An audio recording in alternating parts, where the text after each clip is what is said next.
ठीक है, चलिए आज का क्लास स्टार्ट करते हैं। तो आज हम कुछ क्वेश्चन सॉल्व कर लेते हैं। पहला जो क्वेश्चन है वो क्या बोल रहा है ये देखिए। पहला क्वेश्चन ये बोल रहा है कि एक हाइड्रोजन एटम अपने ग्राउंड स्टेट में है, इसे एक्साइटेड किया जाता है इतने वेवलेंथ के रेडिएशन के द्वारा। ठीक है, इतने वेवलेंथ का रेडिएशन दिया जाता है हाइड्रोजन एटम को, तो वो एक्साइटेड स्टेट में चला जाता है। अब हमें बताना है कि वो एक्साइटेड स्टेट क्या होगा, एन की वैल्यू क्या होगी। पहला क्वेश्चन तो ये है कि कौन से स्टेट में चला जाएगा, भी कौन से एक्साइटेड स्टेट में, पहला क्वेश्चन। दूसरा क्वेश्चन क्या बोल रहा है कि कितने line of how many line will be possible in emission spectrum.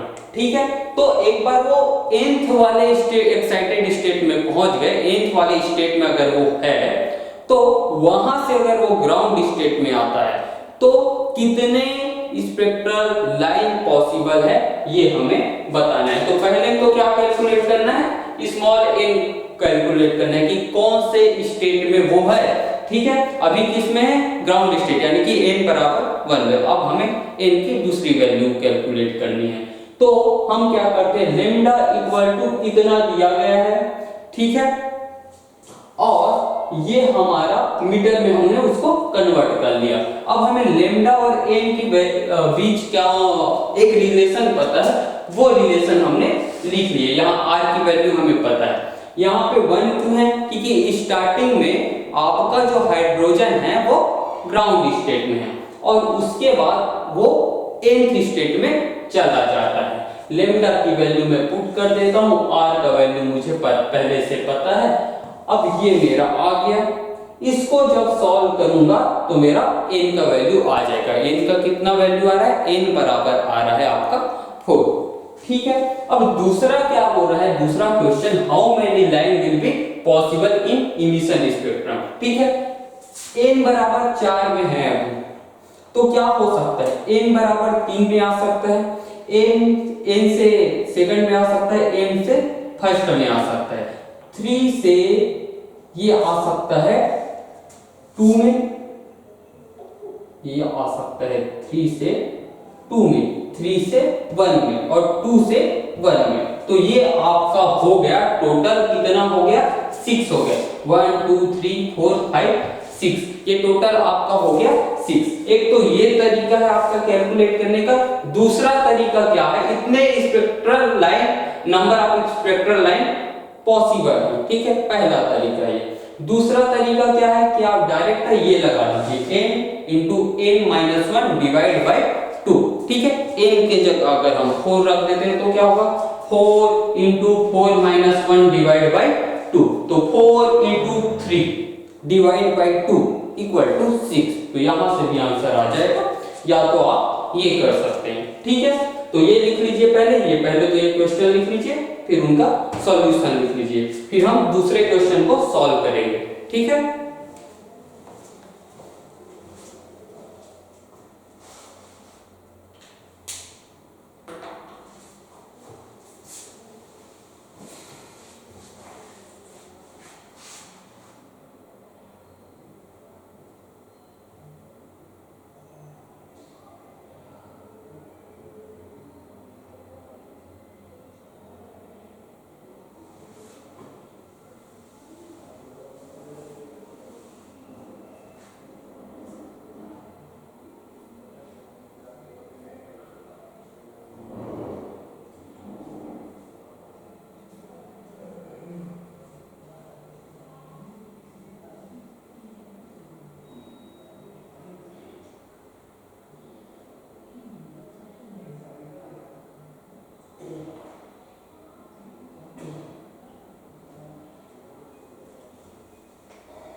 ठीक है, चलिए आगे बढ़ते हैं, दूसरे का सॉल्व करके देखते हैं क्या आएगा आंसर।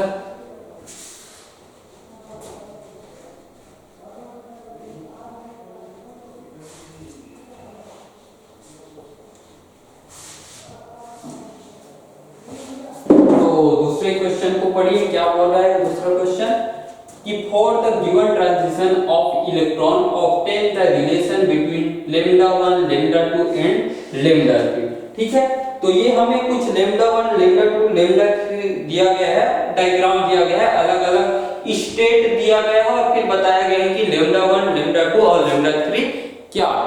तो इस लैम्डा 1 लैम्डा 2 और लैम्डा 3 के बीच हमें रिलेशन देखना है, या बोल दो कि लैम्डा 3 बराबर कितना होगा ये हमें बताना है। ठीक है, तो आप देखिए सबसे पहले तो ई के बीच रिलेशन देखिए, ई के बीच रिलेशन देखेंगे अगर हम, तो हम लैम्डा के बीच रिलेशन ला पाएंगे। तो दूसरे का सॉल्यूशन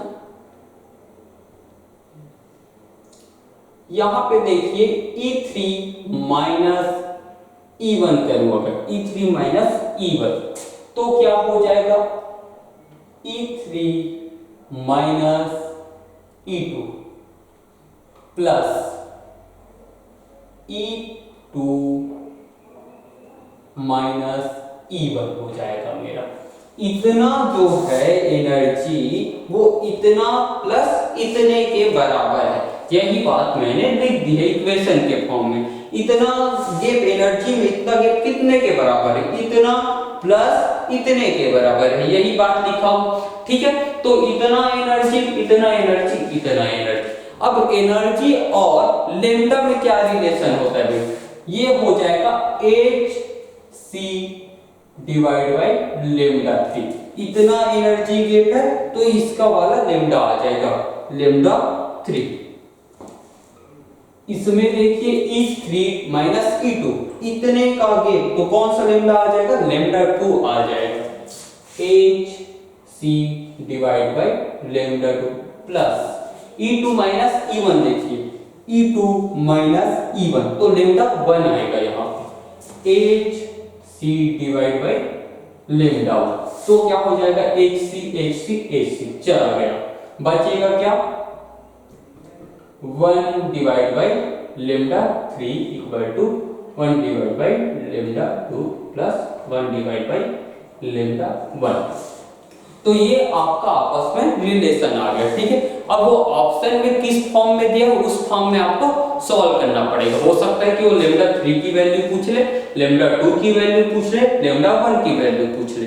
ठीक है, समझिए कि लैम्डा 3 की वैल्यू पूछा हो तो हम क्या करेंगे, तो ये हो जाएगा आपका 1 बाई लैम्डा 3, तो लैम्डा 1 इंटू लैम्डा 2 बराबर हो जाएगा आपका लैम्डा 1 प्लस लैम्डा 2 हो जाएगा ये, या इसी को लिख सकते हैं lambda 3 equal to lambda 1 into lambda 2 lambda 1 plus lambda 2, तो ये आपका आंसर आ गया।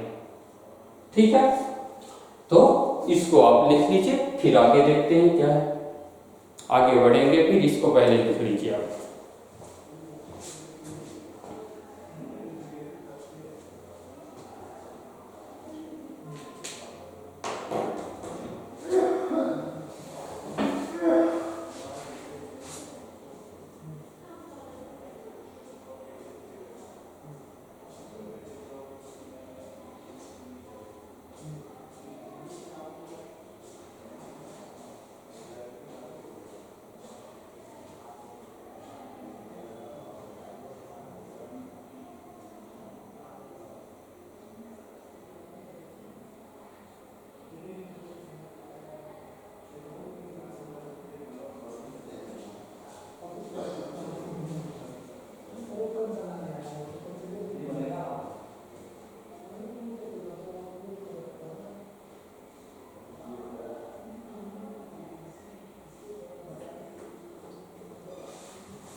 आप ये क्वेश्चन लिखिए, फिर इसको सॉल्व करके देखेंगे हम कि आंसर कितना आता है।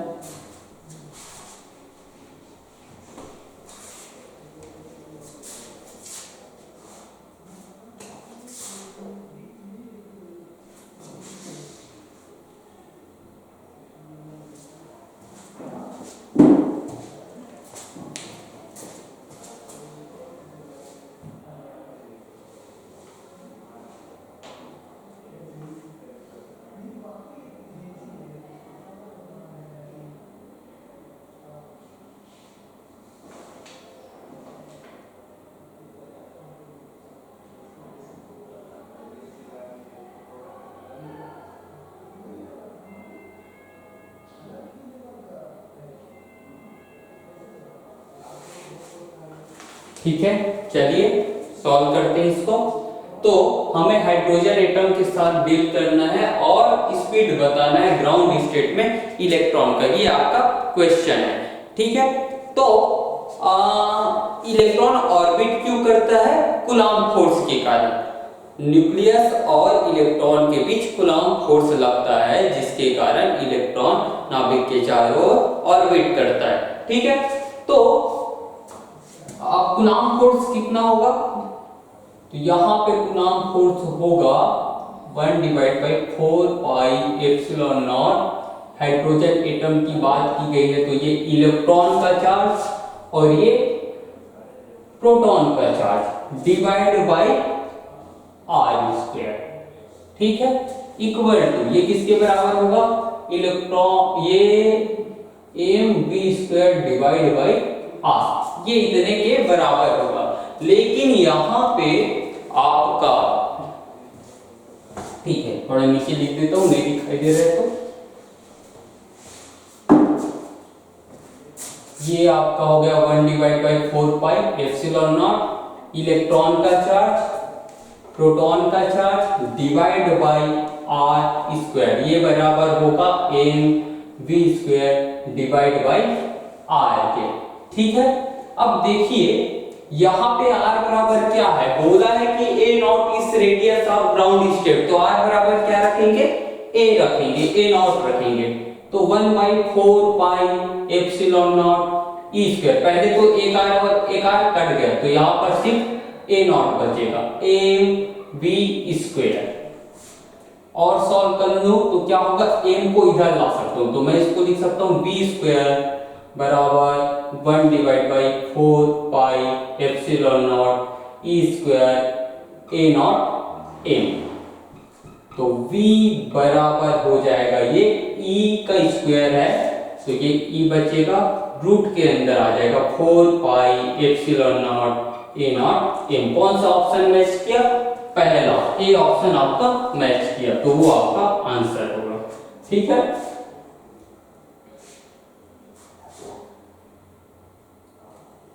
तो ये लिख लीजिए।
ठीक है, तो आपका आज का क्लास यही तक था। Okay, thank you.